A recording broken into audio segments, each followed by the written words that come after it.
Good morning, everyone. Let's start our Monday class with the prayers. Om Guru Brahma, Guru Vishnu, Guru Devo Maheshwara, Guru Sakshat Parbrahma, Tasmai Shri Guruve Namah. Om Bhurbhavasvaha, Tatsavitra Bhargo Devasya Dhimahi, Diyo Yo Nah Prachodayat, Asto Ma Sadgamya, तमसो मा ज्योतिर्गम्य मृत्योर्मा अमृतम गम्य ओम सहना भवतु सहनौ भुनक्तु सवीर्यं करवावहै तेजस्विनावधीतमस्तु मा विद्विषावहै ओम शांति शांति शांति. Let's open our Yoga Vashisht, page number 42. And this is a Sarg number 23. जगत की परिवर्तनशीलता और अस्थिरता का वर्णन. राम जी बोले, हे मुनीश्वर, जितना स्थावर जंगम जगत दिखाई देता है वह सब नश्वर है, स्थिर ना रहेगा. जो खाई थी वह जल से पूर्ण हो गई है, और जो बड़े जल से भरे हुए सागर दिखाई देते थे वे खाई रूप हो गए. जो सुंदर बड़े बगीचे थे वे आकाश की तरह शून्य हो गए, और जो शून्य स्थान थे वे सुंदर वृक्ष वन रूप हैं. जहां बस्ती थी वहां उजाड़ है, और जहां उजाड़ था वहां बस्ती हो गई. जहां गर्त थे वहां गिरी हो गए, और जहां बड़े पर्वत थे वहां सपाट पृथ्वी हो गई. So that means everything in this material world constantly changes. Okay, and these days we can see that in front of our eyes, how the earthquake can change the landscape, how the fire and how the floods. Okay. हे मुनीश्वर, इस प्रकार पदार्थ देखते देखते कुछ के कुछ हो जाते हैं, स्थिर नहीं रहते, तो फिर मैं किसका आश्रय लूं और किसके पाने का यत्न करूं. ये पदार्थ तो सब क्षण विनश्वर हैं. जो बड़े ऐश्वर्य संपन्न और बड़े कर्तव्य निष्ठ और बड़े वीर्यवान तेजवान हुए हैं, वे भी मरण मात्र झेल गए हैं, तो हम शरीकों की कौन बसात है. सब मरते हैं तो हमें भी घड़ी पल में चला जाना है. हे मुनीश्वर, ये पदार्थ बड़े चंचल रूप हैं, एक रस कदापि नहीं रहते. एक क्षण में कुछ हो जाते हैं और दूसरे क्षण में कुछ हो जाते हैं.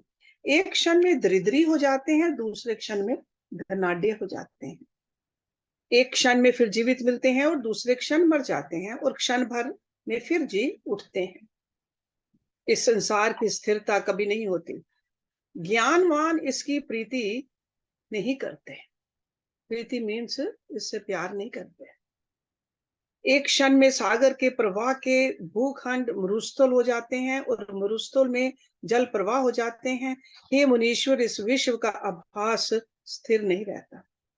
जैसे बालक का चित्त स्थिर नहीं रहता, वैसे ही विश्व का पदार्थ एक भी स्थिर नहीं रहता. जैसे नट नाना प्रकार के स्वांग धरता है, वैसे ही विश्व के पदार्थ और लक्ष्मी एक रस नहीं रहते. कभी पुरुष स्त्री हो जाता है और कभी स्त्री पुरुष हो जाती है. कभी मानव पशु हो जाता है, कभी पशु मानव हो जाता है. So that means we just go into the different genders also. Okay. Right now, most of us are females. Who knows what we were in the last life? A male or animal or what? कभी पुरुष स्त्री हो जाता है और कभी स्त्री पुरुष हो जाती है. कभी मानव पशु हो जाता है, कभी पशु मानव हो जाता है. स्थावर से जंगम हो जाता है, और जंगम से स्थावर हो जाता है. मनुष्य देवता हो जाता है, देवता मनुष्य हो जाता है. इसी प्रकार घटी यंत्र की तरह जगत की लक्ष्मी स्थिर नहीं रहती. कभी ऊपर को जाती है और कभी नीचे को आती है. स्थिर कभी नहीं रहती, सदा भटकती रहती है. हे मुनीश्वर, जितने पदार्थ दिखाई देते हैं वे सब नष्ट हो जाएंगे, कदापि स्थिर न रहेंगे. ये सब नदियां बड़वाग्नि में लय हो जाएंगी, और जितने पदार्थ हैं वे सब अभाव रूपी बड़वाग्नि को प्राप्त होंगे. महाबलवान भी मेरे देखते ही देखते लीन हो गए हैं, बड़े बड़े सुंदर स्थान शून्य हो गए हैं, और सुंदर पुष्कर और उपवन जो मनुष्यों से परिपूर्ण थे शून्य हो गए। मरुस्थल की भूमि सुंदर हो गई और घट के पट हो गए हैं, वर के शाप हो जाते हैं और शाप के वर हो जाते हैं। इसी प्रकार है विप्र, जो संसार दिखाई देता है वह कभी संपत्तिमान और कभी आपत्तिमान मिलता है और महा चपल है। हे मुनीश्वर, ऐसे सब अस्थिर रूप पदार्थों का विचार बिना मैं कैसे आश्रय करूं और किसकी इच्छा करूं? सब तो नश्वर है। ये जो सूर्य प्रकाशवान दिखाई पड़ते हैं वे भी अंधकार रूप हो जाएंगे। अमृत से पूर्ण शशि भी शून्य हो जाएगा और सुमेरु आदि पहाड़, सब लोग, मनुष्य, देवता, यक्ष और राक्षस सब नष्ट होंगे। फिर मुनीश्वर और किसी का क्या कहना? ब्रह्मा, विष्णु, रुद्र, संसार के ईश्वर भी शून्य हो जाएंगे। जो कुछ संसार दिखाई देता है और स्त्री पुरुष, बांधव, ऐश्वर्य, वीर्य और तेज से युक्त नाना प्रकार के जो जीवन दृष्टिगत हैं वे सब नश्वर हैं। फिर मैं किस पदार्थ का आश्रय करूं और किसकी इच्छा करूं? हे मुनीश्वर, जो पुरुष दीर्घदर्शी है और उसको तो सब पदार्थ नीरस हो गए, वह किसी पदार्थ की कामना नहीं करता, क्योंकि उसे तो सब पदार्थ नश्वर समझ पड़ते हैं और वह अपनी आयु को विद्युत चमत्कारवत देखता है। जिसको अपनी आयु की प्रतीति होती है वह किसी की इच्छा नहीं करता। जैसे किसी को बलिदान करने के लिए पालते हैं तो वह खाने पीने और भोगने की इच्छा नहीं करता, वैसे ही जिसको अपना मरना सम्मुख भासता है उसको भी किसी पदार्थ की इच्छा नहीं रहती। ये सब पदार्थ आप ही नश्वर हैं, तो हम किसका आश्रय करके सुखी हों? जैसे कोई पुरुष सागर में मच्छ का आश्रय करके कहे कि मैं इस पर बैठकर समुद्र के पार जाऊंगा और सुखी होऊंगा, तो वह मूर्खता से डूब मरेगा। वैसे ही जिस पुरुष ने इन पदार्थों का आश्रय लिया है और उन्हें अपने सुख का मूल जाना है वह नष्ट होगा। हे मुनीश्वर, जो पुरुष संसार को ताकता रहता है उसको ये संसार रमणीय भासता है, और जो रमणीय जानकर नाना प्रकार के कर्म करता है और नाना प्रकार के संकल्प करके भव में भटकता है उसी को ये भटकाता है। जैसे पवन से धूलि कभी ऊंचे जाती है और कभी नीचे आती है, स्थिर नहीं रहती, वैसे ये जीव भटकता फिरता है, स्थिर कभी नहीं रहता। और जिस पदार्थ की कामना करता है वह सब काल का ग्रास है। ईंधन रूपी जगत वन में काल रूपी अग्नि ने लग कर सबको कवल कर लिया है। इन पदार्थों की चाह करते हैं वे महामूर्ख हैं। जिनको आत्म विचार की प्राप्ति है उनको ये संसार भ्रम रूप भासता है, और जिसको आत्म विचार की प्राप्ति नहीं है उसको ये संसार रमणीय भासता है। संसार तो देखते ही देखते नष्ट हो जाता है, स्वप्न पूरी की तरह इस संसार की मैं कैसे इच्छा करूं? ये तो दुखालय है। जैसे विष मिली मिठाई खाने वाले मर जाते हैं, वैसे ही विषय भोगने वाले भी द्रुत मृत्यु को प्राप्त करते हैं। नेक्स्ट सर्ग, सर्वांत प्रतिपादन। So this is almost the end of this chapter where Ram ji is speaking to his gurus. Ram ji बोले, हे मुनीश्वर, इस संसार में भोग रूपनी अग्नि लगी है, उससे सब जलते हैं। जैसे तालाब के हाथी के पैर से कमल नष्ट हो जाता है, वैसे ही भोग से मनुष्य दीनता पाते हैं। जैसे वायु से मेघ नष्ट हो जाता है, वैसे ही काम, क्रोध और दुराचार से सत्गुण नष्ट हो जाते हैं। जैसे भटकैया के पत्ते और फल में कांटे हो जाते हैं, वैसे ही विषयों को वासना रूपी कंटक आ जाते हैं। हे मुनीश्वर, ये सब संसार नश्वर है, कोई पदार्थ स्थिर नहीं। वासना रूपी जल और इंद्रिय रूपी गांठ है, उसमें पुरुष काल से ग्रसा है और बड़े दुख पाएगा। हे मुनीश्वर, वासना रूपी सूत में जीव रूपी मोती पिरोए हुए हैं और मन रूपी नट पिरोकर चैतन्य रूपी आत्मा के गले में डालता है। जब वासना रूपी तागा टूट पड़ता है तब ये सब भ्रम भी दूर हो जाता है। हे मुनीश्वर, इस जीव की भोग की इच्छा ही बंधन का कारण है, उसी से ये भटकता है और शांति नहीं पाता। इससे मुझको किसी भोग की इच्छा नहीं, न राज्य की इच्छा है और न घर की, न वन की इच्छा है, न मरने का दुख मानता हूँ और न जीने का सुख। मुझे किसी पदार्थ से सुख नहीं। सुख तो आत्मज्ञान से होता है, अन्यथा कहीं भी नहीं। जैसे रवि के उदित हुए बिना अंधकार का नाश नहीं होता, वैसे ही आत्मज्ञान के बिना संसार के दुखों का नाश नहीं होता। इससे आप वही उपाय कहिए जिससे मोह का नाश हो और मैं सुखी हूं। हे मुनीश्वर, भोग के भोगने वाले अहंकार को मैंने छोड़ दिया, फिर भोग की इच्छा कैसे हो?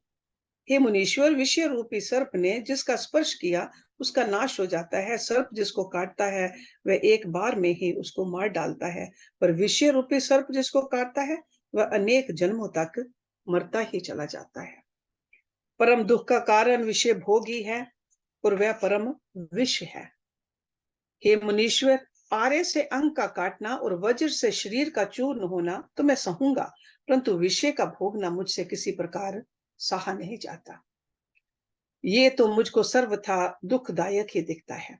अतः वही यत्न मुझसे कहिए जिससे मेरे हृदय से अज्ञान रूपी अंधकार का नाश हो, और जो ना कहेंगे तो मैं अपनी छाती पर धैर्य रूपी शिला धर के बैठा रहूंगा, परंतु भोग की इच्छा ना करूंगा। हे मुनीश्वर, जितने पदार्थ हैं वे सब नश्वर हैं। जैसे बिजली की चमक होकर छिप जाती है और अंजलि में जल नहीं ठहरता, वैसे ही विषय भोग और आयु नष्ट हो जाते हैं, ठहरते नहीं। जैसे कांटे से मछली दुख पाती है, वैसे ही भोग की तृष्णा से जीव दुख पाते हैं। मुझे किसी पदार्थ की इच्छा नहीं। जैसे कोई मरीचिका के जल को सत्य जान जल पीने की इच्छा करे और दौड़े, पर जल नहीं पाएगा, इससे मैं किसी पदार्थ की इच्छा नहीं करता हूं। नेक्स्ट सर्ग, तत्व ज्ञान के उपदेश के लिए प्रार्थना। राम जी बोले कि हे मुनीश्वर, जगत रूपी गर्त और मोह रूपी कीच में मूर्ख का मन गिर जाता है, उससे वह दुख ही पाता है, शांत कभी नहीं होता। जब जरावस्था आती है तब जैसे पुरातन वृक्ष के पत्र पवन से हिलते हैं, वैसे ही अंग हिलते हैं और तृष्णा बढ़ जाती है। जरावस्था क्या होती है? बुढ़ापा। बुढ़ापा। जैसे नीम का पेड़ जैसे जैसे पुराना होता है, वैसे वैसे कटुता बढ़ती है, वैसे ही तृष्णा बढ़ती है। हे मुनीश्वर, जिस पुरुष ने देह इंद्रियादि का आश्रय अपने सुख के निमित्त लिया है, वह मूर्ख जगत रूपी अंधकूप में गिरता है और निकल नहीं सकता। अज्ञानी का चित्त भोग का त्याग कदापि नहीं करता। है मुनीश्वर, लौकिक पदार्थों से मेरी बुद्धि मलिन हो गई है। जैसे वर्षा काल में नदी गंदी होती है और जैसे अगहन के महीने में मंजरी सूख जाती है, वैसे ही जगत की शोभा देखते देखते मेरी बुद्धि विरस हो गई है। जैसे संसार का पदार्थ मूर्ख को रमणीय भासता है, और जैसे पानी का गड्ढा तिनकों से आच्छादित होता है और मृग शावक उस तृण को रमणीय जानकर खाने चाहता है तो गड्ढे में गिर जाता है, वैसे ही ये मूर्ख जीव भोगों को रमणीय जान भोगों में गिर पड़ता है, फिर महा दुख उठाता है। हे मुनीश्वर, लौकिक पदार्थों से मेरी बुद्धि चंचल हो गई है, इससे वही उपाय कहिए जिससे मेरी बुद्धि पर्वत की तरह निश्चल हो और परमानंद जो निर्भय निराकार और जिसके पाने से किसी पद की इच्छा नहीं रहती उसे पाऊं। हे मुनीश्वर, ऐसे पद से मेरी बुद्धि शून्य है, इससे मैं शांत नहीं होता। ये जगत और जगत के कर्म मोह रूप है, इसमें पड़े हुए मनुष्य शांति नहीं पाते। जनकादि शांति निधान संसार में रहते हुए कमलवत निर्लेप रहते हैं, उनकी क्या समझ है? कृपा करके कहिए। और आप सदृश संत जन विषय भोगते दिखाई देते हैं और संसार की सब चेष्टाएं करते हैं, पर निर्लेप कैसे रहते हैं, ये युक्ति कहिए। जैसे तालाब में हाथी प्रवेश करता है और पानी मलिन हो जाता है, वैसे ही बुद्धि मोह से मलिन हो जाती है। इससे वही उपाय कहिए जिससे बुद्धि निर्मल हो। ये बुद्धि स्थिर कभी नहीं रहती। जैसे कुल्हाड़े का कटा पेड़ मूल से स्थिर नहीं होता, वैसे ही वासना से कटी बुद्धि स्थिर नहीं होती।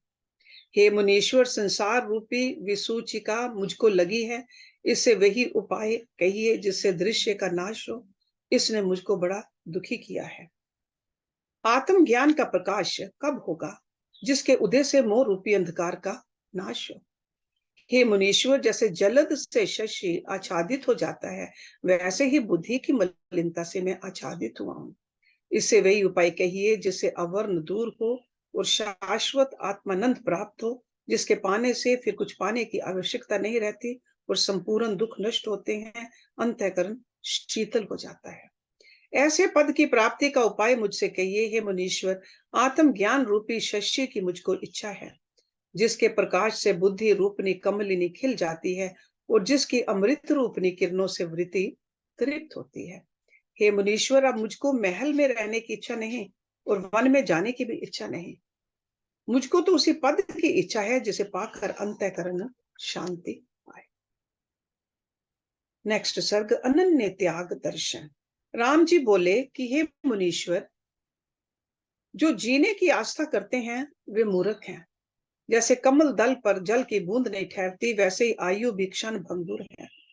जैसे वर्षा काल में मेंढक बोलते हैं और उनका चंचल कंठ सदा फड़कता रहता है, वैसे ही आयु क्षण क्षण में चंचल हो जाती है। जैसे शिव जी के मस्तक में शशि की रेखा छोटी सी है, वैसे ही ये काया है। हे मुनीश्वर, जिसको इसमें आस्था है वह महामूर्ख है। ये तो काल का ग्रास है। जैसे बिल्ली चूहे को पकड़ लेती है, वैसे ही सबको काल पकड़ लेता है। जैसे बिल्ली चूहे को संभलने का अवसर नहीं देती, वैसे ही काल सबको अचानक दबोच लेता है और किसी को पता नहीं चलता। हे मुनीश्वर, जब अज्ञान रूपी मेघ गरजता है, तब लोभ रूपी मोर प्रसन्न होकर नृत्य करता है। जब अज्ञान रूपी मेघ बरसता है, तब दुख रूपनी मंजरी बढ़ने लगती है। लोभ रूपनी बिजली क्षण में उत्पन्न होकर नष्ट हो जाती है और तृष्णा रूपी जाल में फंसे हुए जीव रूपी पक्षी बड़े दुख पाते हैं, शांति का मुख देख नहीं पाते। हे मुनीश्वर, यह संसार रूपी बड़ा रोग लगा है, उसके निवारण करने का कौन सा उपाय है? जो उपाय है और जिससे भ्रम रूपी रोग निवृत्त हो, वह उपाय कहिए। ये विश्व मूर्ख को रमणीय दिखाई देता है, ऐसे पदार्थ पृथ्वी आकाश देवलोक और पाताल में भी नहीं, जो ज्ञानवान को रमणीय प्रतीत हो। ज्ञानवान को सब भ्रम रूप समझ पड़ता है और अज्ञानी संसार में प्रीति करता है। हे मुनीश्वर, मयंक में जो कलंक है उससे सुंदरता नहीं रहती। जब कलंक दूर हो जाए तब सुंदर लगे, वैसे ही मेरे चित्त रूपी मयंक में काम रूपी कलंक लगा है, इससे वह उज्जवल नहीं रह गया। आप वही उपाय कहिए जिससे कलंक दूर हो। हे मुनीश्वर, ये चित्त बहुत चंचल है, स्थिर कदापि नहीं होता। जैसे अग्नि में डाला हुआ पारा उड़ जाता है, वैसे चित्त भी स्थिर नहीं होता, विषय की ओर सदा भागता रहता है। इससे आप वही उपाय कहिए जिससे चित्त स्थिर हो। जगत रूपी वन में भोग रूपी सर्प रहते हैं और जीव को काटते हैं, उनसे बचने का उपाय कहिए। जितनी क्रियाएं हैं वे राग द्वेष के साथ जुड़ी हुई हैं, इससे वही उपाय कहिए जिससे राग द्वेष का प्रवेश ना हो और जगत सागर में पड़कर तृष्णा रूपी छल का स्पर्श ना हो। ऐसा उपाय भी कहिए जिससे राग द्वेष का स्पर्श ना हो। मन में जो मन की सत्ता है वह युक्ति से दूर होती है, अन्यथा नहीं। उसकी निवृत्ति के हेतु आप मुझसे युक्ति कहिए और पहले जिसको जिस प्रकार निवृत्ति हुई है और जिस प्रकार आपके अंतःकरण में शीतलता हुई वह कहिए। हे मुनीश्वर, जो आप जानते हैं वह कहिए और जो आपने ही वह युक्ति नहीं पाई, तो मैं तो कुछ नहीं जानता। मैं सब त्याग कर निरहंकार हो रहूंगा और जब तक ये युक्ति मुझको न प्राप्त होगी, तब तक मैं भोजन, जलपान व स्नान आदि क्रिया और किसी संपदा और आपदा का कार्य ना करूंगा, निरहंकार होऊंगा। ये ना मेरी देह है, ना मैं देव हूं, सब त्याग कर बैठा रहूंगा। जैसे कागज के ऊपर मूर्ति चित्रित होती है, वैसे ही हो जाऊंगा। श्वास आते जाते आप ही क्षीण हो जाएंगे। जैसे तेल बिना दीपक बुझ जाता है, वैसे ही निरर्थक देह समाप्त हो जाएगी, तब महाशांति पाऊंगा। इतना कहकर वाल्मीकि जी बोले, हे भारद्वाज जी। ऐसे कहकर राम जी मौन हो गए, जैसे बड़े मेघ को देखकर मोर शब्द करके चुप हो जाता है। So remember that it's like a main story is Valmiki ji is telling Rishi Bhardwaj. And all this time Ramji is talking to his guru. And now at the end, you can see that burning desire to have the Atam Gyan. And he says, I'm not going to eat anything, drink anything. I'm not going to move. I'm just sitting over here until I get it. Siddh Samaj Varnan. This is the next सर्ग, सर्ग number 27। इतना कहकर वाल्मीकि जी बोले, हे सुत, जब इस प्रकार रघुवंश रूपी आकाश के रामचंद्र रूपी चंद्र बोले, तब सब मौन हो गए और सब के रोए खड़े हो गए, मानो रोम भी खड़े होकर राम जी के वचन सुनते हैं। सभा में जितने बैठे थे वे सब निर्वासना रूपी अमृत के सागर में मगन हो गए। वशिष्ठ, वामदेव, विश्वामित्र आदि जो मुनि प्रवर थे और दृष्टि आदि मंत्री राजा दशरथ और मंडलेश्वर, नौकर चाकर और माता कुशल्या आदि सब मौन हो गए, अर्थात अचल हो गए। पिंजड़े में जो तोते और बगीचे में जो पशु आदि थे, वे तथा जो पक्षी आले में बैठे थे, वे भी सुनकर मौन हो गए। आकाश के पक्षी जो निकट थे, वे भी स्थिर हो गए, और आकाश में देव, सिद्ध, गंधर्व, विद्याधर और किन्नर भी आकर सुनने और फूलों की वर्षा करने लगे तथा सब धन्य धन्य शब्द करने लगे। उस समय ऐसी पुष्प वर्षा हुई मानो हिम की वर्षा हो, और क्षीर समुद्र की तरंगे उछलती आती थी मानो मुक्ता मालाओं की वृष्टि होने लगी, जैसे मक्खन के पिंड उड़ते हों। इस प्रकार आधी घड़ी पर्यंत पुष्प वर्षा हुई और बड़ी सुगंध फैले। फूलों पर भंवरे मंडराने लगे और बड़ा विलास उस काल में हुआ। सब नमो नमः शब्द करने लगे और देव बोले, हे कमल नयन रघुवंशी, आकाश में चंद्र रूप तुम धन्य हो। तुमने बड़े भव्य स्थान देखे हैं और बहुत प्रकार के वचन सुने हैं। जैसे तुमने वचन कहे हैं वैसे हमने कभी नहीं सुने। तुम्हारे वचन सुनकर हमारा जो देवत्व का अभिमान था वह दूर हो गया, और अमृत रूपी वचन सुनकर हमारी बुद्धि पूर्ण हो गई। हे राम जी, जैसे वचन तुमने कहे हैं ऐसे बृहस्पति भी नहीं कह सकते। तुम्हारे वचन परमानंददायी हैं, इससे तुम धन्य हो। लास्ट सर्ग ऑफ दिस चैप्टर, महर्षियों का आगमन।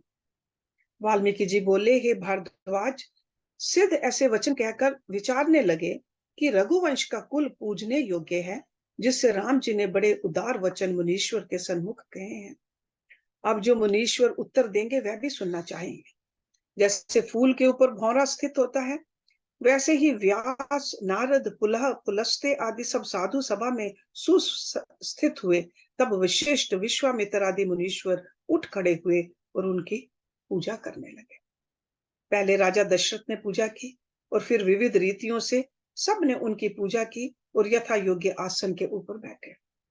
उनमें नारद जी हाथ में बहुत सुंदर वीणा लिए और श्याम मूर्ति व्यास जी नाना प्रकार के रंग से रंजित वस्त्र पहने हुए मानो तारा गणों में महाश्याम घटा आई हो ऐसे विराजमान थे। दुर्वासा, वामदेव, पुलह, पुलस्त्य, बृहस्पति के पिता अंगिरा, भृगु और मैं भी वहां था। ब्रह्म ऋषि, राज ऋषि, देवता, मुनीश्वर सब उस सभा में आए थे। किसी की बड़ी जटा, कोई मुकुट पहने, कोई रुद्राक्ष की माला और कोई मोती की माला पहने थे। किसी के कंठ में रत्न की माला और हाथ में कमंडलू और मृगशाला, किसी के महासुंदर वस्त्र, किसी की कटी पर कुपीन और किसी की कमर पर सुवर्ण की जंजीर थी। ऐसे बड़े बड़े तपस्वी जो वहां आकर बैठे थे, उनमें कोई राजसी और कोई सात्विक स्वभाव के थे, और सब विद्वान वेद अध्ययनशील थे।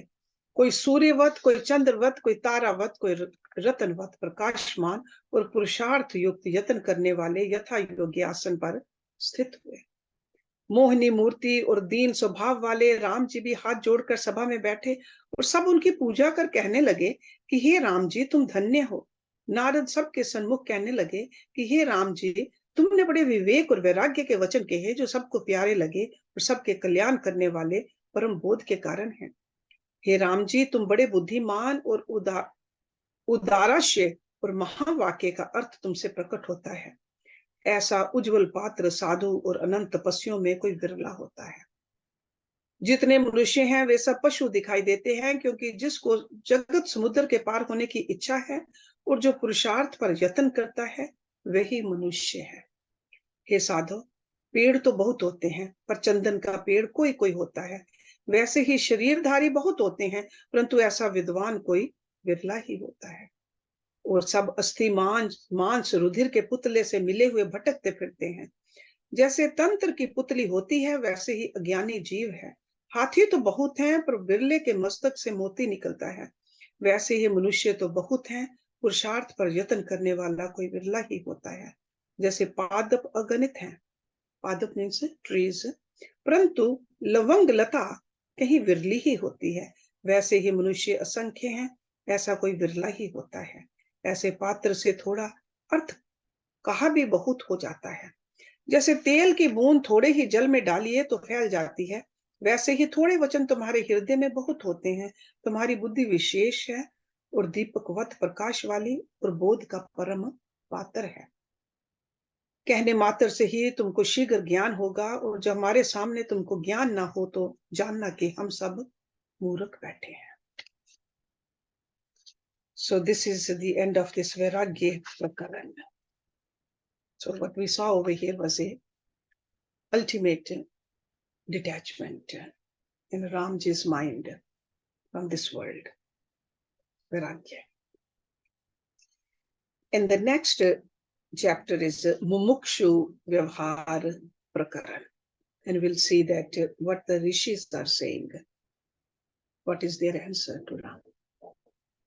सर्ग नंबर 1, शुक मुनि को तत्व ज्ञान की प्राप्ति एवं निर्वाण। And Shuk Muni, who is a Shuk Muni? He is Vyasji's son, Shukdev.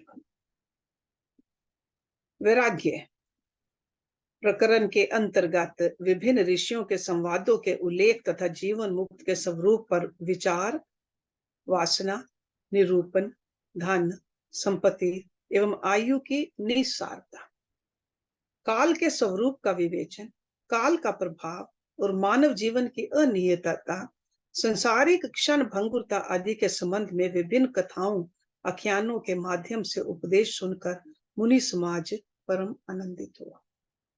Valmiki ji बोले, हे साधो, ये वचन परमानंद रूप हैं और कल्याण के कर्ता हैं। इनको सुनने की प्रीति तब उपजती है जब अनेक जन्मों के पुण्य उदित होते हैं। Okay? Because ordinary people, majority of the people don't even want to hear this. They think it's useless. But when it's we are interested in listening or reading, that means our good karma, they are arising. That's what it means. जैसे कल्प वृक्ष के बड़े पुण्य वालों को की प्राप्त होते हैं, वैसे ही बड़े पुण्य कर्म इकट्ठे होने पर ही इन वचनों के श्रवण में प्रीति होती है, अन्यथा नहीं होती है। ये वचन परम बोध के कारण है। वैराग्य प्रकरण में 1500 श्लोक हैं। ये भारद्वाज नारद जी के इस प्रकार कहने पर विश्वामित्र जी श्री राम से बोले, हे ज्ञानवानों में श्रेष्ठ, जितना कुछ जानने योग्य था वह सब तुमने जान लिया है। इससे अब तुम्हें कुछ और जानना नहीं रहा, परंतु उसमें विश्राम पाने के लिए कुछ मार्जन अवश्य करना है। What does it mean? After hearing, reading, we got to reflect upon it. Okay? जैसे अशुद्ध दर्पण की मलिनता दूर करने से मुख स्पष्ट भासने लगता है, वैसे ही तुम्हें भी कुछ उपदेश की अपेक्षा है। अपेक्षा क्या होता है? इच्छा, चाह, अपेक्षा।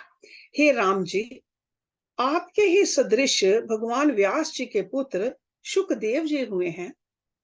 वे भी बड़े बुद्धिमान एवं ज्ञानवान थे, और उन्होंने भी जो जानने योग्य था वह जान लिया था, किंतु उन्हें भी विश्राम प्राप्त करने की इच्छा थी, और उसे पाकर ही वह शांत हुए थे। इतना सुन राम जी ने पूछा, हे भगवान, शुकदेव जी कैसे बुद्धिमान और ज्ञानवान थे, और कैसे विश्राम की अपेक्षा उनकी थी, और फिर कैसे उन्होंने विश्राम पाया, ये सब कृपा करके कहिए। विश्वामित्र जी बोले, हे राम जी, अंजन के पर्वत के समान और सूर्य के सदृश प्रकाशवान भगवान व्यास जी स्वर्ण के सिंहासन पर दशरथ के यहाँ बैठे थे।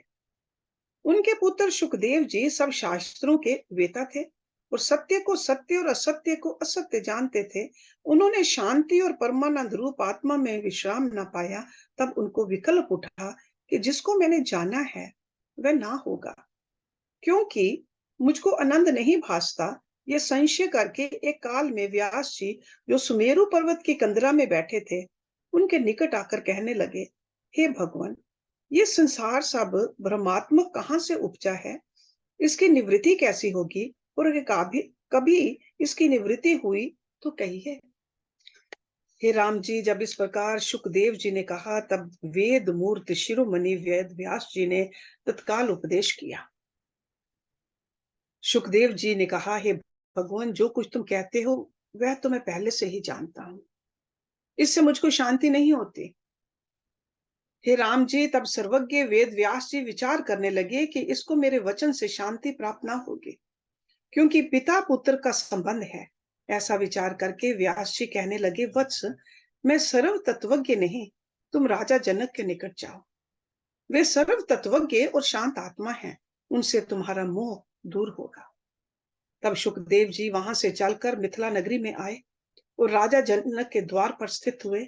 द्वारपाल में जाकर जनक जी से कहा कि व्यास जी के पुत्र सुखदेव जी खड़े हैं। राजा ने जाना कि इनको जिज्ञासा है, इसलिए कहा कि खड़े रहने दो।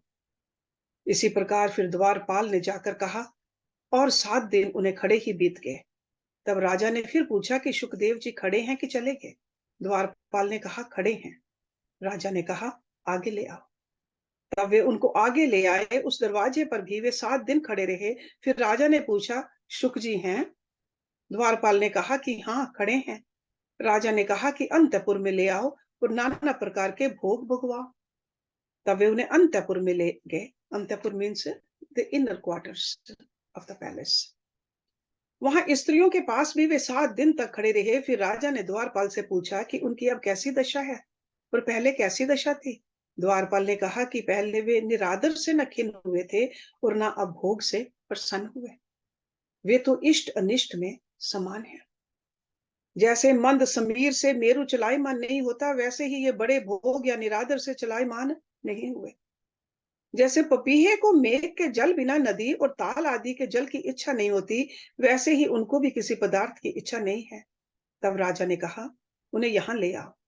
जब सुखदेव जी आए, तब राजा जनक ने उठकर खड़े हो प्रणाम किया।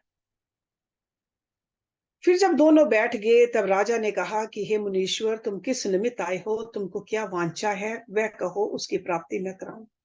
सुखदेव जी बोले, हे गुरु, ये जगत का अडंबर कैसे उत्पन्न हुआ और कैसे शांत होगा, ये कहिए। इतना कहकर विश्वामित्र जी बोले, हे राम जी, जब इस प्रकार सुखदेव जी ने कहा, तब जनक ने यथाशास्त्र उपदेश जो कुछ व्यास ने किया था वही कहा। ये सुन शुकजीव ने कहा, भगवान, जो कुछ आप कहते हैं वही मेरे पिता भी कहते थे, वही शास्त्र भी कहता है, और विचार से मैं भी ऐसा ही जानता हूँ कि ये संसार अपने चित्त से उपजता है और चित्त निर्वेद होने से भ्रम की निवृत्ति होती है, पर मुझको विश्राम नहीं प्राप्त होता है। जनक जी बोले, हे मुनीश्वर, जो कुछ मैंने कहा और जो तुम जानते हो, इससे पृथक उपाय न जानना और न कहना ही है। ये जगत चित्त के संवेदन से हुआ है। जब चित्त फुरने से रहित होता है, तब भ्रम निवृत्त हो जाता है। आत्म तत्व नित्य शुद्ध परमानंद स्वरूप केवल चैतन्य है। जब उसका अभ्यास करोगे, तब तुम विश्राम पाओगे। तुम अधिकारी हो, क्योंकि तुम्हारा यत्न आत्मा की ओर है, दृश्य की ओर नहीं। इससे तुम बड़े उदाराश्य हो। हे मुनीश्वर, तुम मुझको व्यास जी से अधिक जान मेरे पास आए हो, पर तुम मुझसे भी अधिक हो, क्योंकि हमारी चेष्टा तो बाहर से दिखाई देती है और तुम्हारी चेष्टा बाहर से कुछ भी नहीं, पर भीतर से हमारी भी इच्छा नहीं है। इतना कह विश्वामित्र जी बोले, हे राम जी, जब इस प्रकार राजा जनक ने कहा, तब शुक जी ने निसंग निष्प्रयत्न और निर्भय होकर सुमेरु की कंदरा में जाकर 10 सहस्र वर्षों तक निर्विकल्प समाधि ली। जैसे तेल बिना दीपक बुझ जाता है, वैसे ही वे भी निर्वाण पा गए। जैसे समुद्र में बुध लीन हो जाती है, सूर्य का प्रकाश संध्या काल में सूर्य के पास लीन हो जाता है, वैसे ही कलना रूप कलंक त्याग कर वे ब्रह्म पद को प्राप्त हो गए। लेट्स रीड वन मोर सर्ग। विश्वामित्र मित्र का श्री राम को उपदेश हेतु वशिष्ठ से आग्रह। So remember, these are the two rishis who were there from the beginning, Vishwamitra ji and Vashishth ji.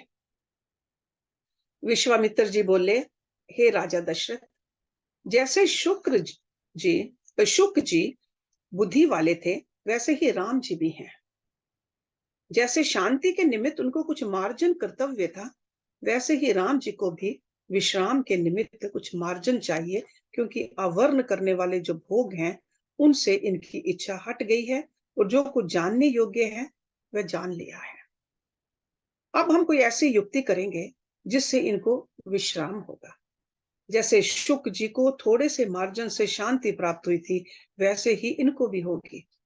हे राजन, जैसे ज्ञानवान को आध्यात्मिक आदि दुख स्पर्श नहीं करते, वैसे ही राम जी को भी भोग की इच्छा नहीं स्पर्श करते।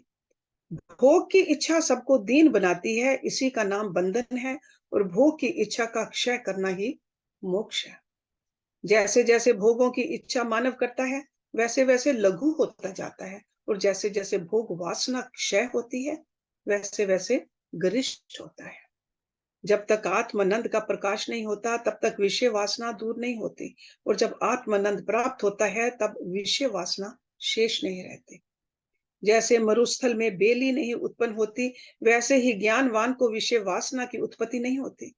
हे साधो, ज्ञानवान किसी फल की इच्छा से विषय भोग का त्याग नहीं करता, स्वभाव से ही उसकी विषय वासना चली जाती है।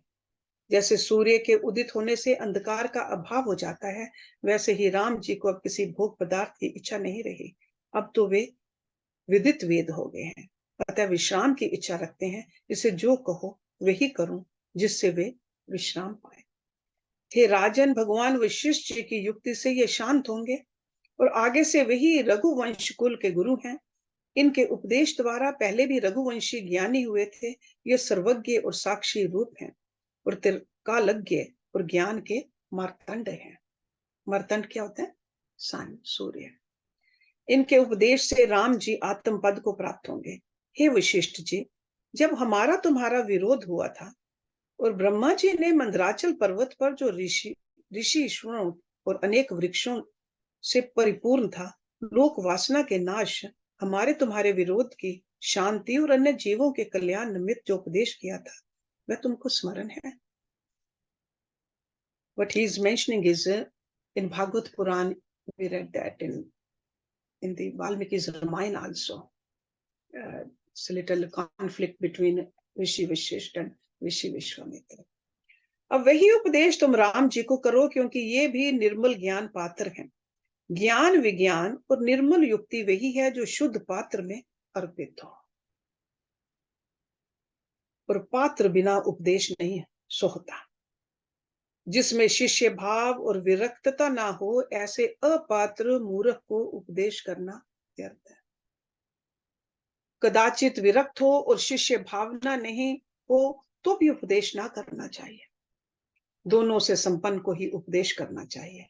पात्र बिना उपदेश व्यर्थ है। जैसे गाय का दूध महापवित्र है, पर श्वान की त्वचा में डालो तो अपवित्र हो जाता है, वैसे ही अपात्र को उपदेश करना व्यर्थ है। हे मुनीश्वर, जो शिष्य वैराग्य से संपन्न और उदार आत्मा है, वह तुम्हारे उपदेश के योग्य है, और तुम वीत राग भय क्रोध से रहित परम शांत रूप हो, इसलिए तुम्हारे उपदेश के पात्र राम जी हैं। इतना कहकर वाल्मीकि जी बोले कि जब इस प्रकार विश्वामित्र जी ने कहा, तब नारद और व्यास साधु ने साधु साधु भला भला कहा कि ये ही यथार्थ है। उस समय राजा दशरथ के पास बहुत प्रकार के साधु बैठे थे। ब्रह्मा जी के पुत्र वशिष्ठ जी ने कहा कि हे मुनीश्वर, जो कुछ तुमने आज्ञा की है वह हमने माने। ऐसी किसी की समर्थ्य नहीं कि संत की आज्ञा टाल दे। साधो, राजा दशरथ के जितने पुत्र हैं, उन सब के हृदय में जो अज्ञान रूपी तम है, वह मैं ज्ञान रूपी सूर्य से ऐसे दूर करूंगा, जैसे सूर्य के प्रकाश से अंधकार दूर होता है। हे मुनीश्वर, जो कुछ ब्रह्मा जी ने उपदेश किया था, वह मुझको अखंड स्मरण है। मैं वही उपदेश करूंगा जिससे राम जी निसंशय होंगे। इतना कहकर वाल्मीकि जी बोले। इस प्रकार वशिष्ठ जी विश्वामित्र जी से कह राम जी से मोक्ष का उपाय कहने लगे। So next week will start with सर्ग नंबर 3, अनंत सृष्टियां। So let's end the class here today with the Shanti mantra. Om Purnamada Purnamidam Purnat Purnamudachyate Purnasya Purnamataye Purnam Eva Visheshyate. Om Shanti Shanti Shanti Om. Thank you very much.